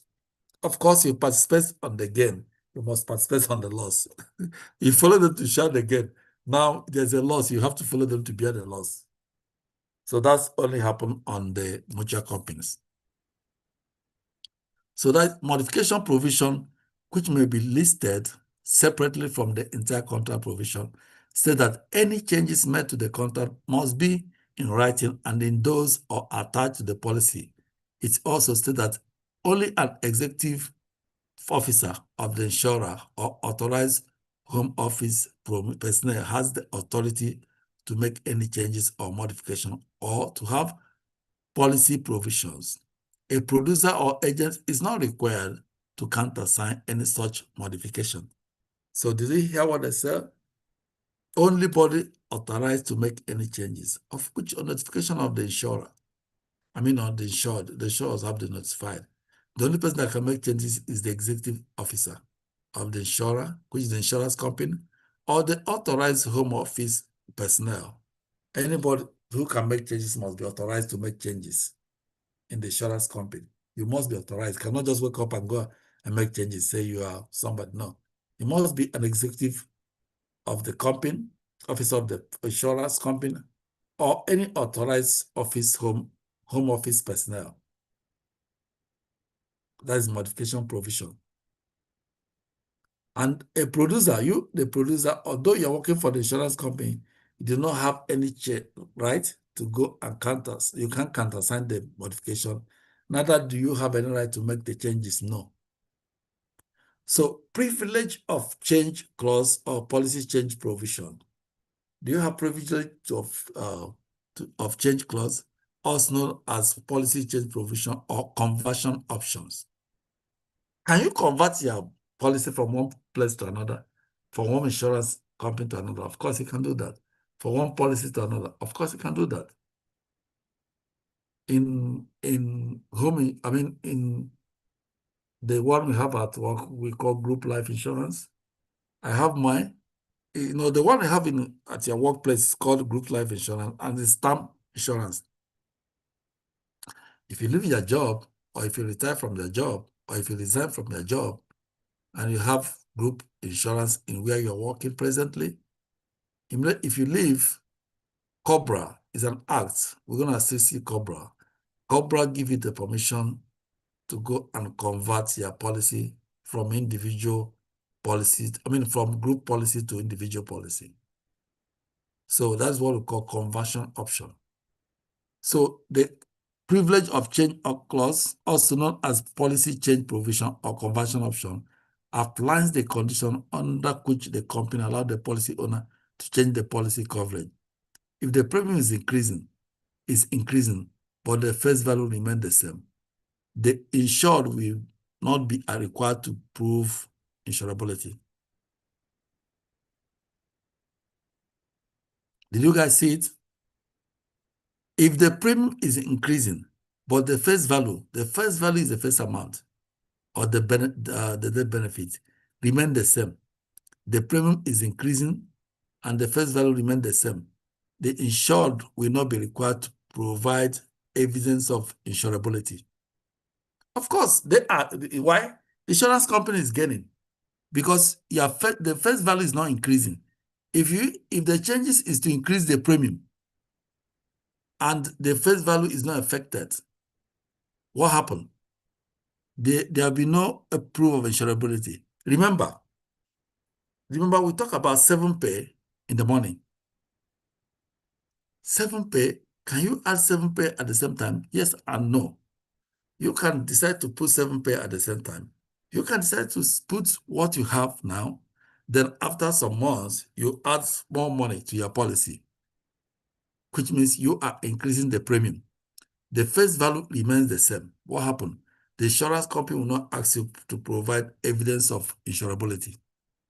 However, if you now decide to, you must, if you decide otherwise, the insured must prove insurability if premiums are decreasing. If you decide to decrease the premium or the face value is increasing, and this could lead to adverse selection. So remember the story I told you today. The young lady, when she reduced her policy, she was not asked to provide evidence of insurability. She reduced it. She reduced the face amount. Of course, the premium reduces. But now, remember, when she said she wanted to increase, they could not allow her. They could not allow her to increase. Rather, they told her to go and get new policy. What that means is that the premium, the lady want to increase the face value. And they definitely know that if she increases the face value, it may lead to adverse selection. Who remembers what adverse selection is? Who remembers? We said it in chapter 2. And for that story I told you guys, if the lady has increased that policy back to 1 million, definitely it will lead to adverse selection. And remember, the reason why underwriting policy, underwriting was introduced to insurance business because of adverse selection. What is adverse selection then? Adverse selection is choosing people who have, let me use a local term like baggages, like terminal illness, and people who are very ill, who may not be, or who will cost the insurance company more money to cover. I think, yeah, you get it. Yeah. Adverse selection is the tendency of those who are at high risk or highly sick to go for insurance policies. So, all right, let's go back. All of us now, go back to that story I told. When the lady come back that she want to increase her money, her policy back to 1 million, knowing fully well that she had been diagnosed of breast cancer. Change. So, because of that, if the insurance company has accepted the increase again of the premium, of the face value or face amount, that automatically will lead to adverse selection. Is that correct? Yes. I hope everybody is following me. Yes. All right. So that's why the insurance company did not allow her on the increase of the face value or the face amount or the death benefits. When she said she wants to increase back to 1 million, the insurance company said, no, go and write new policy that we cannot increase. If they have agreed to increase it, it will cause adverse selection, which is the tendency of those who are at high risk, or those who are totally sick, or those who are terminally sick, as you say, to go for policies. Of course, naturally, if before now, insurance companies were experiencing a lot of claims, before now, the insurance company were experiencing a lot of claims. And by experiencing a lot of claims, they are paying a lot of benefits to people. And they are losing. Remember, the insurance company are there to make money too. And they are losing. At a point, when they lose at a point, they begin to question themselves. How will they stop this, that every time they are paying benefits to people? They now gather together and introduce what we called, who can remember? Is that? What did they introduce to prevent adverse selection? Oh, what is that?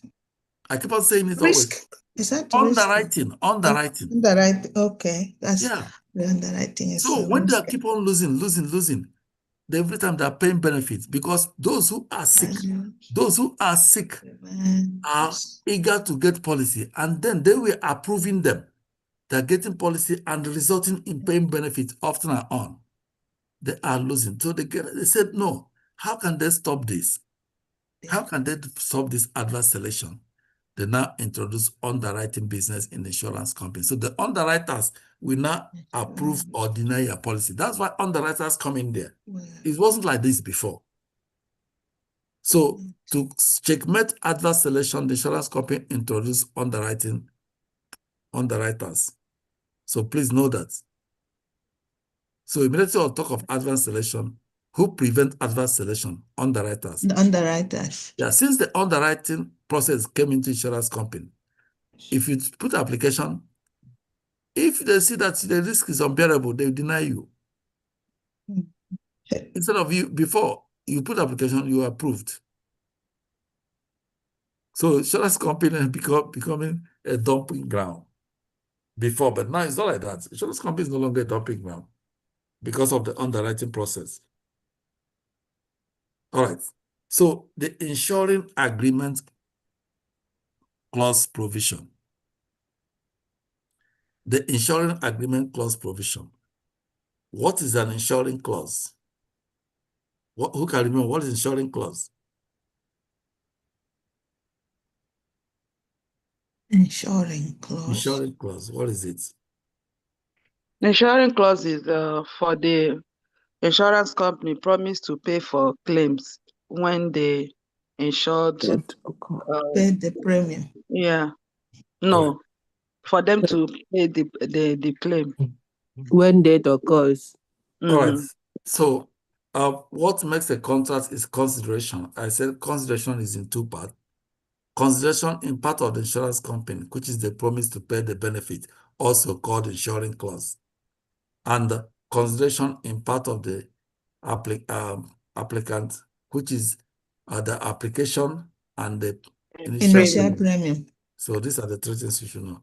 So the insurance clause is what? The consideration of the insurance company, which is what? The promise to pay benefits. So the insuring agreement also can be called insuring agreement. The insuring agreement, sometimes called a provision or clause, set both the company's fundamental promise to pay the policy benefits, the fundamental promise to pay the policy benefits upon the insured's death or as otherwise defined in the insurance contract. The provision appears in the first page of the policy, which is also refers to as the policy face or cover page. Typically, the president and secretary of the insurance company undersign the insuring clause. That promise to pay benefit, the president or the secretary of the insurance company will sign below it. They will sign below it because that, to me, that's the only thing they contribute to the contract, to the business. That's the only thing they bring to the table, to me. They will sign that below it, that look, this is our promise to pay the benefit when there is a loss. The secretary or the president of the insurance company will sign it. In fact, check your policy.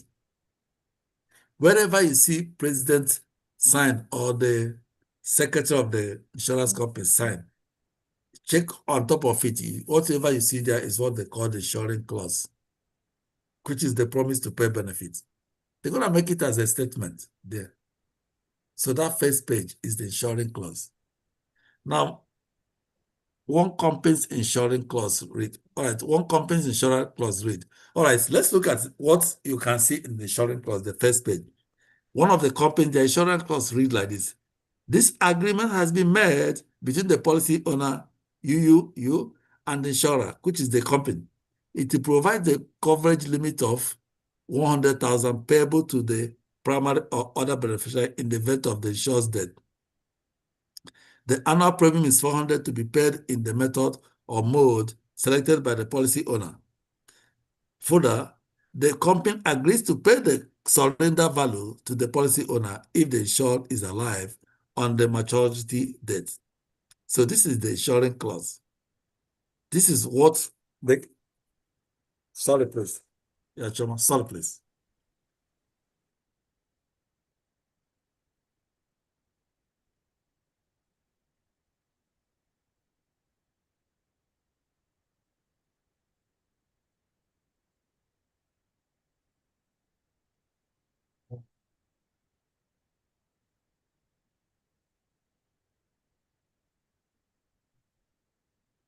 My dad is over there.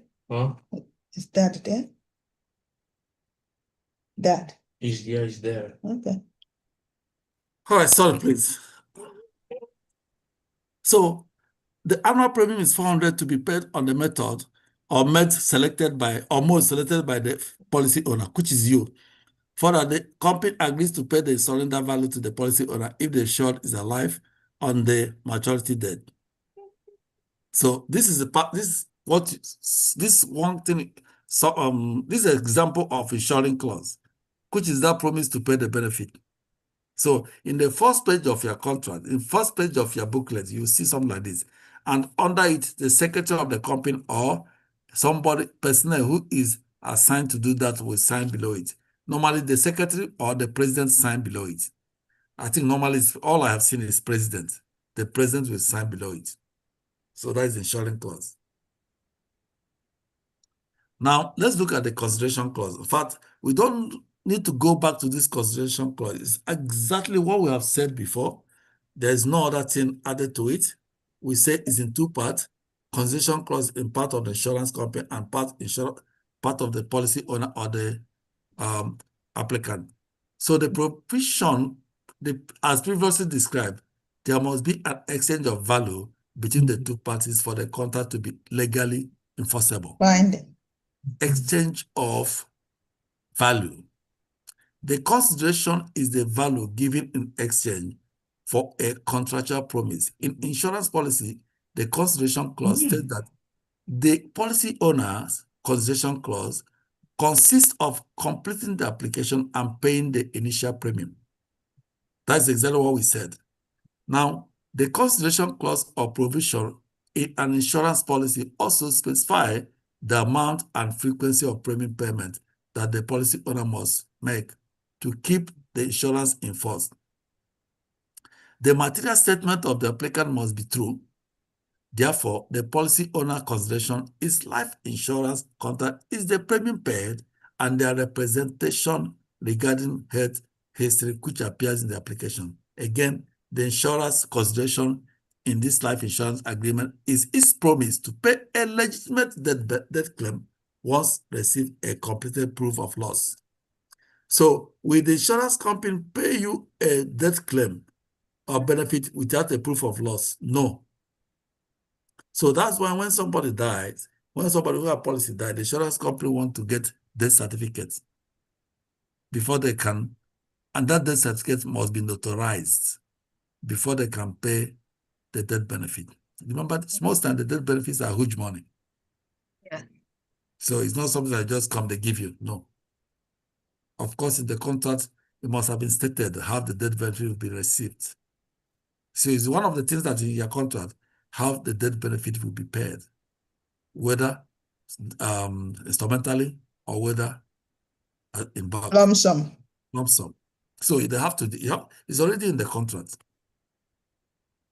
So most times, most insurance companies prefer lump sum. I mean, prefer instrumental. Mm-hmm. Well, the reason why they do that, they don't want to pay the whole money at once. Because they want to use their money to be doing other things. Yes. However, if you have a trust, they can put it in your trust. In that way, that money is more protected. Some of them is to protect you because if they give you lump sum, you can finish that money. If you have children that they don't even listen, they can use it to go and buy all the big cars, buy the big. Before you know it, they will not even have money to pay for the car or pay for the home. House. Yeah, so that is it. So sometimes they use it to protect you, to restrict you from overusing it. So if some reason the consideration is not complete on the part of the policy owner, the contract will be void. Void means that there was never a valid contract, coverage was never in effect. There is no contract. When this contract is void, means that the contract has never existed. In the contract, one person did not fulfill his own contractual rights. So that such contract is called a void contract. Voided contract is not the same with void contract. Please remember, voided contract is not the same thing with void contract. Voided contract is contract that is in existence. All the factors that made up contract are there. Then one of the parties decides to terminate the contract. That is a voided contract. Okay. Void contract means that this contract is never in effect. One of the parties in the contract does not fulfill his own contractual rights. So the contract never existed to say with. So that is a void contract. But a voided contract means that this contract is in force. Then one party decides to terminate. Maybe by not paying premium, or maybe by this, because of things being difficult, they want to just cancel. That's voided contract. Okay. So be able to distinguish the two. If you see, sometimes it could confuse you. Void, when you see void, you think it's voided. No. Void is contract that is never in existence. The three terms that make up the contract is not there.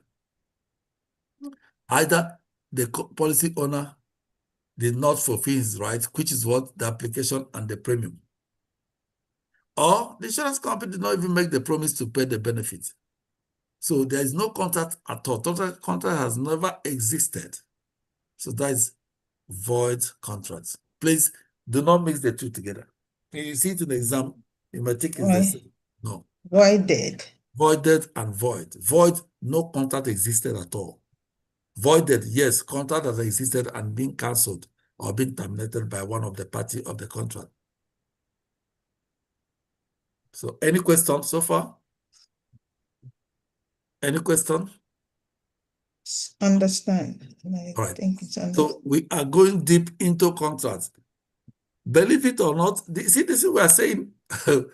If you go to exam, these things we are talking about now, this chapter 5 may be 1/4 of the exam.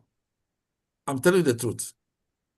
So if there's anything that's confusing, say it so we can discuss it. Because if you understand this chapter 5, you have totally understand what insurance policies are. We are going to see a lot of things on it. If you understand it, you have already understood what insurance policies are and what they can do. So now let's go to contestability and misstatement of age. Misstatement of age.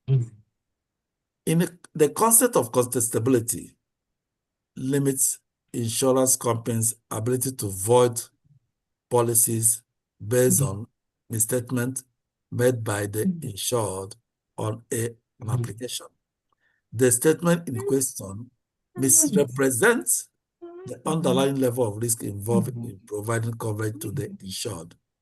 Misstatement of age, on the other hand, mistakes the cost of coverage without misstating the underlying level of risk. The two types of misstatement affect the policy in unrelated ways. You see one thing. Let's start with, let me just say something. I know we're going to still meet misstatement of age. We're still going to meet it. We're going to talk about contestable clause before the misstatement of age. You see, misstatement of age is one of the factors the insurance company do not joke with. Remember, age is a factor in determining the premium amount. I hope everyone knows that. Yes. Age is a factor in determining what will be the premium. Health condition is a factor in determining what will be the premium.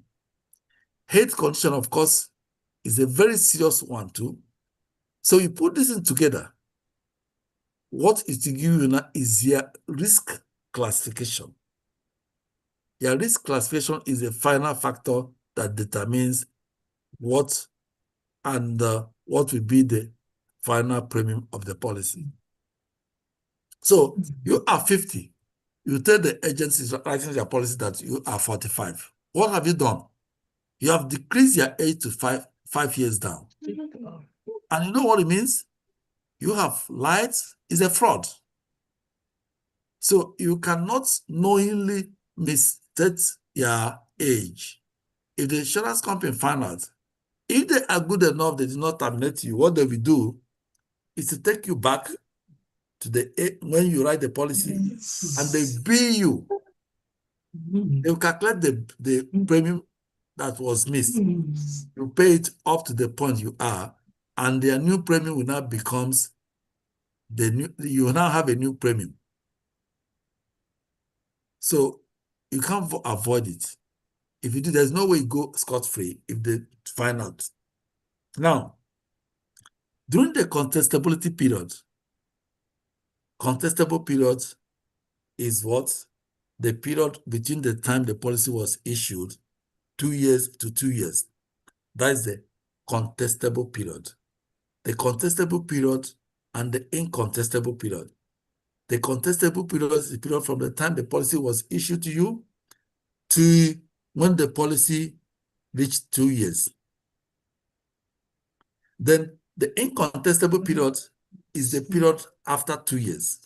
Yes. Any is confusion? No. So we have contestable period, we have incontestable period. The contestable period is from the time the policy was issued to 2 years. Then the incontestable period was a period after 2 years. So imagine somebody cancel his policy. He has canceled, he has lost money, and has equally lost these 2 years. These 2 years is so special. If you have a policy now, the time you not hit yourself at the back, say I have policy is after 2 years. Because after these 2 years, the insurance company may not have right to cancel your policy. The 2 years give them period. Is a clause. Remember, I said most of the clause favors the insurance company. Remember what I said earlier? So I said whenever you see clause, you see that except the one that say provision and clause means that insurance company and the policy owner. But when you see specifically clause, most importantly it favors the insurance company. So the contestable, incontestable clause or provision, you can see now incontestable clause or provision. Part of it is for the insurance company, part of it is for the policy owner. It specifies that after a certain period has elapsed, usually 2 years from the issue date, the insurer no longer has the right to contest the validity of the insurance policy as long as the contract continues in force. So after the 2 years, the insurance company has no right, they lost the right to contest the validity of anything in that policy. You see? So your prayer will always be, let my policy reach 2 years. If you reach 2 years, you jump off, oh, I have a policy now. So if you cancel your policy, it means that you are dragging the 2 years backwards. Therefore, after the policy has been enforced for the specified term, the company cannot contest a debt claim or refuse payment of the proceeds, even based on fraud, material misstatement, or concealment. Can you see that? I hope everybody is following. So after the 2 years, the insurance company does not have rights. He has what? The insurance company, therefore, after the policy has been enforced for a specified term, which is the 2 years, the company cannot contest a debt, a claim, or refuse payment of the proceeds, even based on fraud, a material statement, or concealment. So you can see the incontestable period, the insurance company does not have right to cancel or do anything, or to refuse claim based on fraud or anything, or misstatement, or concealment. They don't have right. The insurance provision give them what? 2 years to find out anything in you. Anything in that contract, they'll use 2 years to find out. If after that 2 years, they do not write you to say they are canceling your policy based on this, or they're increasing your premium based on this, they do not have any right again to do otherwise after 2 years. So it becomes incontestable. Means the insurance company cannot contest it. Anything they see, they will take. But contestable is from the period the policy was issued to 2 years. That means the insurance company can alter, can cancel, can increase premium based on what they found out, or can terminate you, terminate the contract. So that is a contestable period. This period is 2 years. So please note this two is very important. Now, the incontestable clause applies to the policy face amount plus any additional riders that are payable of debt at debt. Although the incontestable clause applies to death benefit, it generally does not apply to accidental death benefit or disability provision if they're part of the policy. What do we say about accidental death benefit? Can anybody remember? In terms of benefit, what does is a rider? What do we say about it? Just about 1 hour ago. Huh? You said. What do we say about accidental death benefit rider in the policy? We say something about it. If you have the rider, it's a rider. If you buy it, what will happen to the death benefit? It will be increased. So good. That is what I want to know. I want to hear. It will be increased. It will double or triple the death benefits. So what I'm saying that this incontestable period does not affect it, doesn't apply to it. Oh, really? Yeah, they're running now. They know they're going to spend more money. Yeah. They don't want to cover it because they know they're going to spend money. You know what it means? That when you have accidental death benefit, is a rider and the person passes. Let's assume the person have $1 million policy.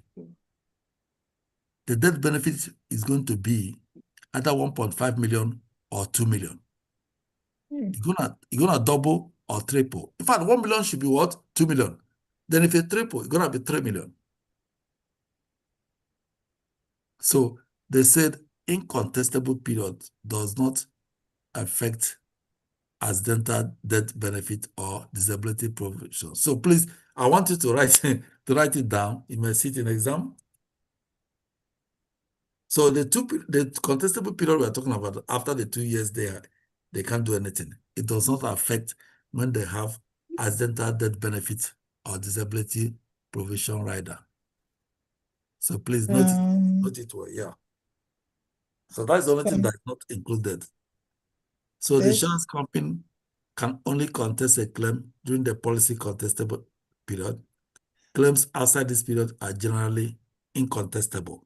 However, there are 3 exceptions where the incontestable clause does not apply, allowing the insurance to void the policy at any time. So look at the 3 things they don't want to add. The 3 things they don't want to add. 3 things that are included apart from the accidental death benefit rider. So if you put the accidental death benefit rider, 4 things that will be excluded. 1, the accidental death benefit rider or disability provision is excluded. 2, impersonation or identity. You are Mr. B. You said you are Mr. Paul. If they find out, is excluded. If they found out even after the contestable, after the 2 years, they're still gonna cancel the policy. They will not pay any benefit. 2, lack of insurable interest. Remember, in some states, lack of insurable interest is fraud. They don't identify with it. They don't allow it. That's why you cannot see a third-party insurer where the third party will insure anybody he sees. He becomes the policy owner. If the person dies, he collects the death benefit. That's why it's not allowed in most of the company. Can anybody remember what we call that? We said it in the morning. What? Huh? What were you asking? Did anybody remember about Stoli and Store? Yes, that's the same thing now. That's something. What are they? Can you Yeah, tell when you're somebody that is not related to you, a kind of a stranger, you now transfer ownership to that person. That is for Stoli. It's transfer ownership. The first is stranger. Stranger is that somebody who has not insurable interest on anybody buy policy on that person's head. When that person passes, that person will collect the death benefit. However, in such policy, there is no beneficiary. The beneficiary is the policy owner, which is the stranger. So I didn't understand this one. We did it in the morning. Is it Dr. Sonia? Yes. All right. We call it stranger's insurance. Stole or All right, let me start with the stranger's insurance. If we call it STOLE, is when normally before you write policy for somebody, let's assume as you and I want to write policy for your children or your grandchildren or anybody around you, you can write your policy for them because you have insurable interest on them. What do you mean by insurable interest? Insurable interest must exist during the application and it ends after the application. And what is that? When somebody you have a financial responsibility if something happened to the person. Correct. That is, which means you only write policy for somebody who you know. Yeah. Who you are related with. Who you paid if anything happens to that person. That is insurable interest. But the stranger's policy or STOLE is where you write policy for somebody who you do not have a insurable interest on. So in that case, it's a fraud. Most states does not allow it. So that's why they said that incontestable period does not have anything to do with lack of insurable interest. If there's no lack of insurable interest, it's excluded. If they find out, it's excluded. Intent to murder, of course, is excluded. So the incontestable period after the 2 years does not have anything to do with these 4 things we mentioned today. So you should know them. Any question? Any question on this? Any question before we go ahead? All right. It's just too much, Jerry. All right, we're gonna stop here. I think it's 8 o'clock. Oh, 8:06 already. All right, we're gonna stop here. We meet again tomorrow morning. I think we have tried. Tomorrow morning, we're going to start with misstatement of age or sex, gender or provisions. We're going to start from there in the morning. See whether we can do something of at least half of it. This chapter is very, very important to everybody. Please, I would prefer everybody to pay attention and most importantly, ask questions to any of the terms that is confusing you. Believe it or not, you're going to see at least 1/4 of the question will come from this chapter. Because this is where everything is. If you have taken this exam before, you know anybody taking it before, ask person to show you the paper. That, normally if you write, it did not make it, they'll give you paper. If they show you really? Yes. If you write, it did not make it, they're going to print out the paper, give you. If you did not pass, they're going to print out the paper, give you. If you pass too, they're going to print out paper, give you. They print out the paper, give you. That paper will show you the area it did not do well. Okay. Show you the area it did not do well, so that you can go and prepare on that area. Professor Barton said this chapter is very big on the exam. Yes. Is one of the you see most questions come from it, from this chapter, yes. Chapter 5, right? Chapter 5, at least 1/4 of the questions come from it. I'm telling you the truth. So if you see those who have written it before, if they print out the paper, go and check the paper. Check the paper they give you. If you have written this exam before, you see where they write provisions, life insurance provisions, clauses and riders. You see that it have a lot of questions on it. Yeah, check anybody who have written. Hello, engineer. These provisions, clauses, and riders. It doesn't come as scenario questions, or they are going to be direct. Yeah, most times come as scenario questions. Honestly. Yeah, and that's why it's confusing. It comes as scenario question, which means you must have to understand it before you can answer such scenario questions. Some of them are direct, some come as scenario questions. At least if you understand those direct questions, you can get them correctly. No, yes. No, this is Mary. So that is it. Huh? All right. So we see tomorrow morning by Thank you so much. Yeah. By 8:30 we see. Good night, everybody, please. Thank you. Yeah, bye-bye. Thank you. Yeah.